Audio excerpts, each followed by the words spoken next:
अस्सलाम वालेकुम बच्चों, आज मैं आपको सुनाने जा रही हूँ एक स्टोरी। एक आदमी था जो कि जंगल में था और उसके साथ उसका एक भेड़ था।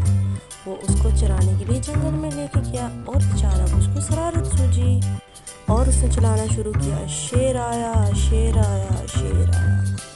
ये सच की बात नहीं थी, वो झूठ बोल रहा था कि शेर आ गया। फिर उसने चलाना शुरू किया, शेर आया, शेर आया। और फिर क्या हुआ कि एकदम अचानक से सच का शेर आ गया, असल में शेर आ गया और उसने उसकी भेड़ के साथ हाथापाई शुरू की और उसने उसकी भेड़ को सच में खा लिया। और अब उसका भेड़ शेर के पेट में जा चुका था और अब वो आदमी बहुत परेशान